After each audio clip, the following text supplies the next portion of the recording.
Y voy a hacer un comentario político, no es que yo esté a favor de López Obrador, pero como gobernante en el Distrito Federal fue muy difícil que le encontraran alguna situación de amaño, alguna situación de corrupción. Nunca se la encontraron. ¿Qué pasó? ¿Qué hicieron entonces sus enemigos políticos? Buscaron en su equipo. Se acordarán de René Bejarano, aquel video que está con Carlos Ahumada y recibe un portafolio lleno de dinero. ¿Qué dijo López Obrador? Yo ni sabía, yo no le creo. Pero ¿qué dijo? Yo ni sabía. Entonces, si eso lo trasladamos a lo que nos está diciendo aquí Salomón, pues a lo mejor el rey estaba bien, pero se daba cuenta que sus subordinados no tenían la misma convicción que él tenía. Entonces, para futuros reyes que vinieran a gobernar al pueblo de Israel, hace recomendaciones de este tipo. ¿Por qué? Porque los dos libros de Reyes es en donde se nos narra la historia de los reyes de Israel. Pero ¿qué sucede? Fueron escritos de manera posterior. Salomón no conoció a esos reyes porque, como comentamos, pues él fue el tercero apenas, ¿no? Entonces les adelanta a los futuros gobernantes del pueblo de Israel que no se puede gobernar con egoísmo y pereza, porque si no, pues el reino se va a ir al traste. Entonces es una advertencia a sus sucesores de lo que puede ocurrir. Ahora bien, también nos habla de otro punto muy importante: el poder absoluto corrompe. Perdón, el poder corrompe. El poder absoluto corrompe absolutamente. Por eso yo tengo una idea muy creciente de que los cristianos o el cristianismo y la política no se combinan. Entonces, creo yo que para tener un cambio en la cultura de gobierno, primero debemos tener un cambio en la sociedad, porque va a llegar gente en un esquema idealista, utópico. Si todos nosotros educamos a nuestros hijos con valores y toda la gente hace lo mismo y nuestros hijos crecen con valores, vamos a tener mecánicos que cuando te digan en 10 minutos está su coche, tu coche va a estar en 10 minutos. Que el abogado no te vea como con signo de pesos, sino que vea realmente interesado en tu caso. El médico igual. Entonces podría llegar el momento en que de esa sociedad también portada pudieran salir gente que tenga el ánimo de gobernar para el bien de su pueblo. Entonces, el esquema actual que tiene nuestro país, yo creo que no es el adecuado para que los cristianos nos metamos en política, porque nos vamos a encontrar con cosas como estas, como las que nos está advirtiendo Salomón, que no fueron las únicas que él vio. Bueno, sigamos, por favor. Nos habla de otro punto importante, Salomón, que tiene que ver con el sentir diario, con el accionar diario de nuestras vidas. El dinero. ¿Qué nos dice en el versículo 19? Dice: para alegrarse el pan, para gozar el vino, para disfrutarlo el dinero. Ay, está tentador, ¿no? No, pues vamos a tener mucho dinero y vamos a disfrutarlo. Ojo, hay que tener mucho cuidado, porque gobiernos, negocios, familias y hasta en las iglesias podemos caer en el concepto o hay mucha gente que cae en el concepto de que el dinero es la respuesta a resolver todo. Es la respuesta a todos los males, a todos nuestros problemas.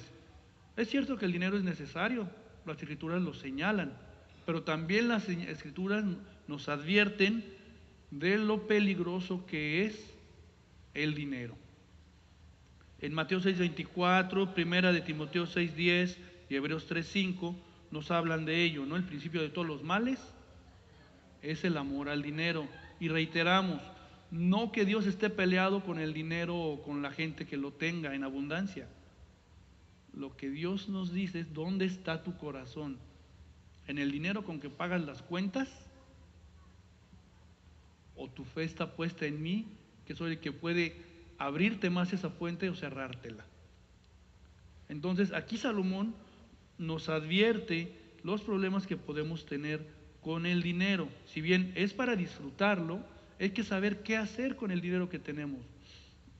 reiterando en el ejemplo de la gente que pues logra la fama por alguna habilidad como cantar, como actuar o como ser deportistas profesionales, de esos que firman contratos de millones al año, ¿no?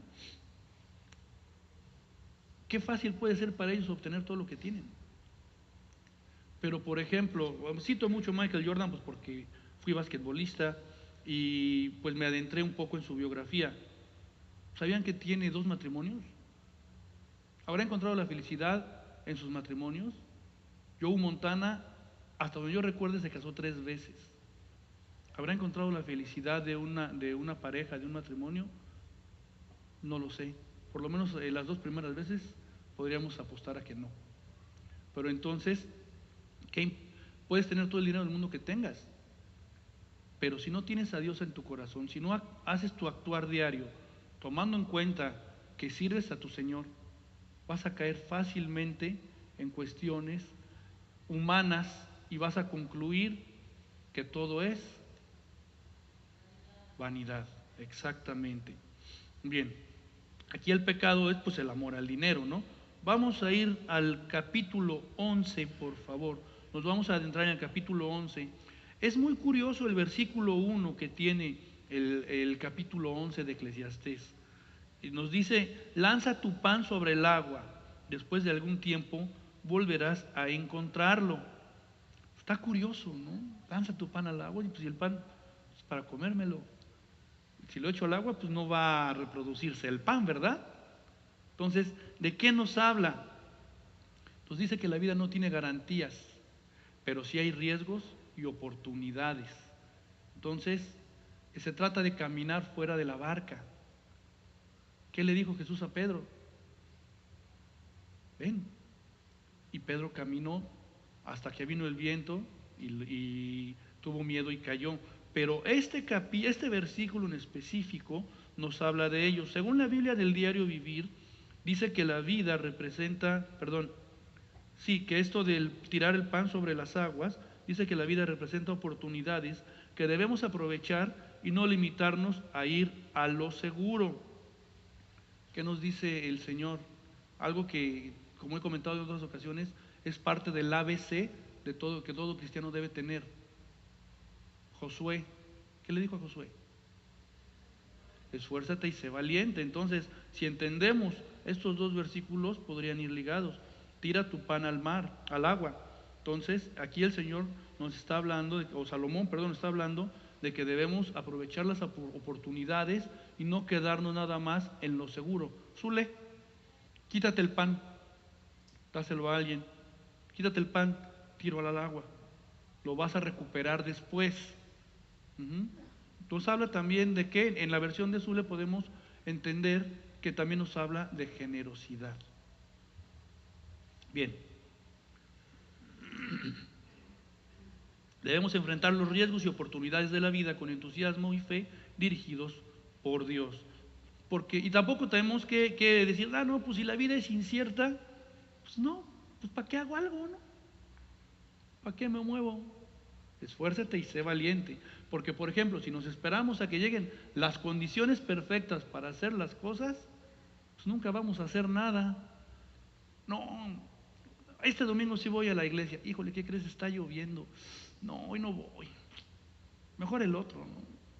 Y nos ocurre también, por ejemplo, en las cuestiones espirituales. Trabajas todo el día, llegas a tu casa y atiendes a tu familia y te das tiempo para ir con los amigos y en la noche que vaya a dormir leo la Biblia. Y llegas a tu casa y todo bien, todo tranquilo, y prendes la televisión y te duermes con la televisión encendida. ¿A qué hora leíste la Biblia? O sea, nos vamos a poner trabas nosotros mismos. Tenemos que encontrar las oportunidades que hay para leer, por ejemplo, la Biblia. O sea, este versículo nos habla también que se puede afectar nuestra vida espiritual. Metiendo nuestro pan al agua. Efectivamente, sabemos que en un inicio Salomón, como dice Paco, tenía a Dios en su corazón y todo lo que hacía, lo hacía sabiendo que Dios estaba con él. Por eso le salían las cosas. Es una época de paz en el reinado de Salomón.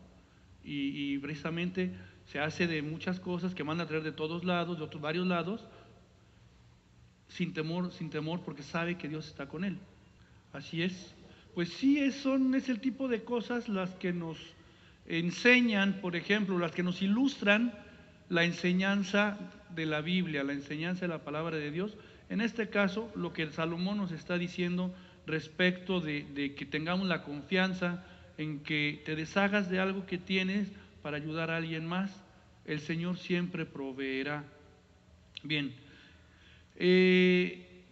más que leer con espíritu pesimista los versículos finales de este capítulo, debemos entender la advertencia que marca Salomón. Nos dice, por ejemplo, en el 7 y el 8, de Eclesiastés 11, grata es la luz y qué bueno que los ojos disfruten del sol, mas si el hombre vive muchos años y todos ellos los disfruta, debe recordar que los días tenebrosos serán muchos y que lo venidero será un absurdo. Les voy a pedir que chequemos el Salmo 90:12. Aquí obviamente nos está hablando de que aunque un hombre tenga gozo con una larga vida, debe recordar que la eternidad, los días son mayores, y teniendo eso en cuenta debemos actuar con sabiduría. Ya estamos en el Salmo 90. Enséñanos a contar los días, o sea, que no nos envanezcamos, que no nos perdamos en todos los años que pasamos en esta tierra sin acordarnos de Dios. Siempre debemos tenerlo presente, porque si no, nuestros días largos se pueden hacer todavía más largos, aunque también nos dice que no van a ser tan largos como la eternidad. Entonces debemos tener siempre presente eso. La eternidad van a ser días más largos.